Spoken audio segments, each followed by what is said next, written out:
Visayas, papasok na kami ng Barangay Simuot. So para dito kami pupunta sa TESDA para kumuha ng allowance.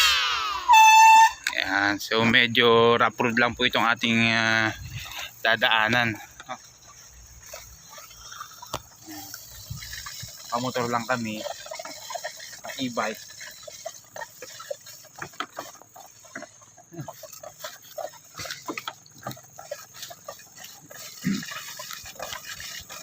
Dito po kami pumasok ng TESDA, organic.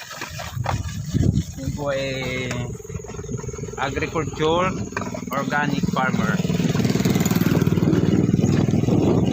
Dapat po magkasakyan kami, ay kaso mapuputigan bagong paruwas ang aming sakyan. So nagmotor na lang kami. Dahil kanina po umaga ay umulan. So yan nga, napulog nga po daan dito.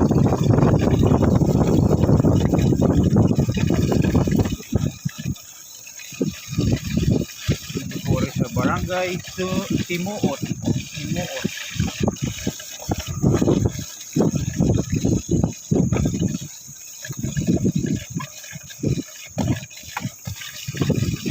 Harang pang kabayo.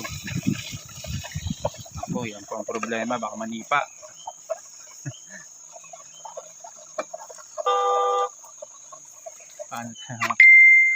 May kabayo pong nakaharang.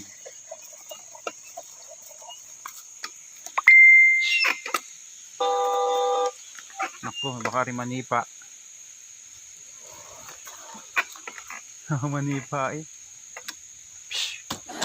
Sige ka, walis.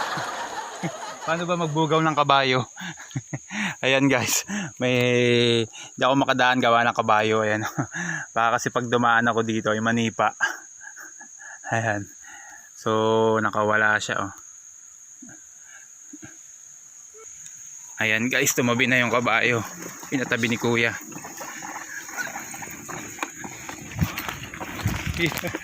Medyo inyo po yan? Yan, meron yun yata yung ina. Buntis ba? Di na. Ayan guys, so, napakaputik dito. Yan ang aking motor, e-bike. Bagong karulas po yung aming sasakyan, kaya ang hirap ipagsapalaran dito, napakaputik.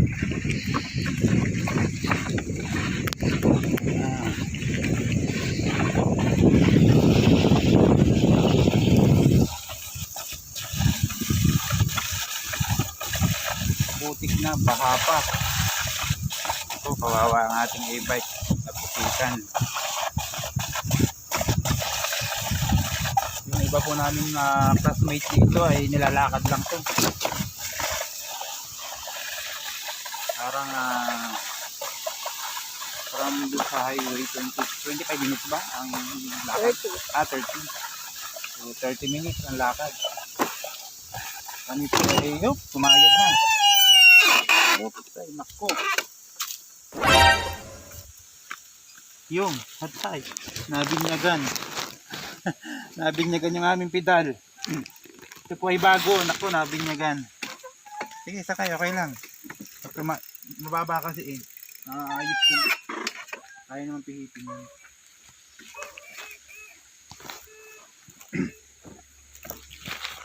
Mababa po kasi yung pedal, kaya yan.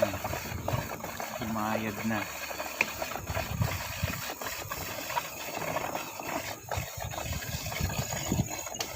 Oh, baka mga gatitong aso.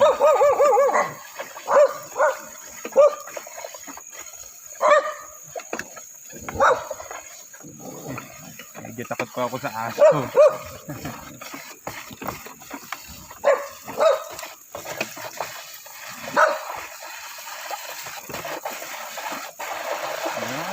Ito na yung ating dinadaanan.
mga manok, mga 45 days. Na makikita nyo, daming manok dito. Poultry. Yung poultry, yung mga nagtitinda ng manok. Itlog. Ay po eh.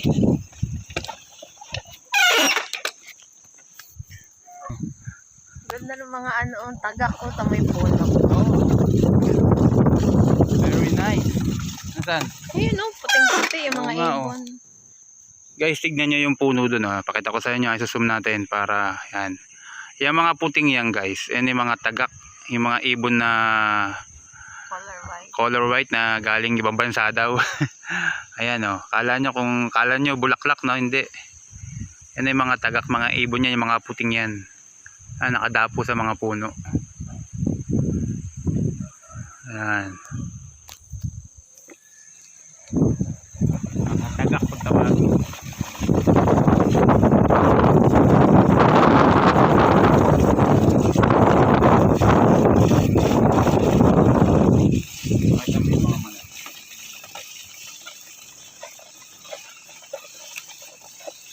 Dami, di ba?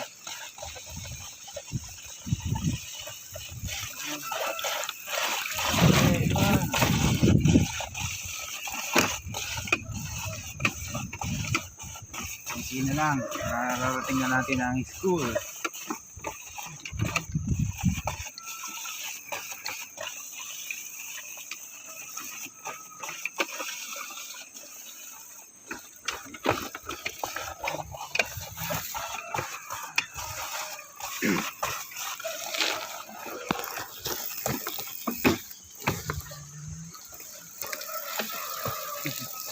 Sobrang rough road talaga sa daan ito.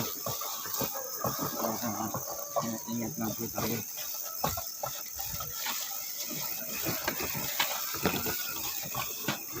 Yan, dito na tayo guys. Dito na natin mga kasama. Yan, nakatingin na natin. Yan guys, ito yung school. Nakatingin natin yung school ng diba? Dito na tayo. Hello! Yan, dito na tayo. Oo, at bagong parawas yung sasakyan. Sabi ko mapuputikan. Dito na po kami ngayon sa TESDA. Yan guys. Yan ang aking yan nasira guys. Yung pedal. So kabibili ko pa lang naman yan. So kaya pa naman remedyohan yan. Alright. So yan, TESDA. Dito na kami sa school ng TESDA. So hinihintay lang yung mga ibang kasama para ma-claim na yung ating allowance. So punta muna kami doon sa mga tanim namin dati na aming ginawa. Ito dito. So mga kamatis yun, yung mga tinanim namin. Ayan guys ito yung aming gawa dati dito, mga kamatis yan. Ayan, dami ng bunga yan, hanggang dun. Yan yung aming mga pinag-aralan dito sa TESDA. Ang lawak ng lupain ito ni Sir, ano ang pangalan? Bagaris. Yan, kay Bagaris, Sir Bagaris to. Ayan may mga bunga na. So hintayin na lang siyang mahinog.